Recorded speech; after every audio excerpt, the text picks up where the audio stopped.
Buddhism. This is the Buddhist altar of the Buddhist temple in the highlands of Cape Breton Island.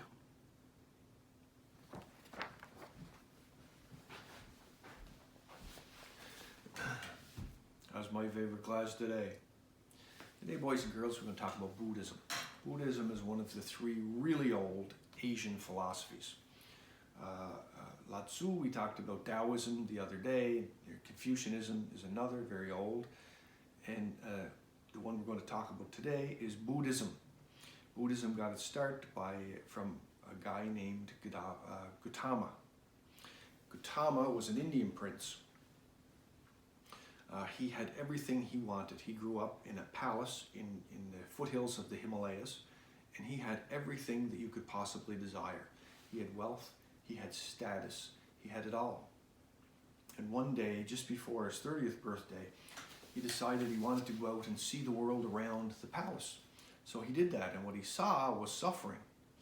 And a realization came from seeing that suffering that someday he was going to be old and suffer and be sick and die. And he became very spiritual, so he left the palace. He left and he wanted to find out, he wanted to focus on spirituality. What makes a person calm and in harmony with the world? So he meditated. And what he came to in his meditation were several conclusions.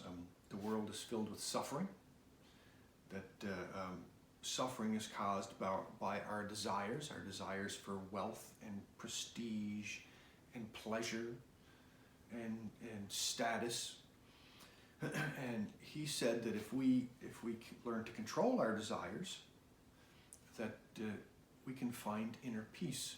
We can find inner peace in what he termed a state of nirvana, which is a state of mindful bliss. He said in order to find peace, there are 8 things that people should do. And the 8 things are called the Eightfold Path.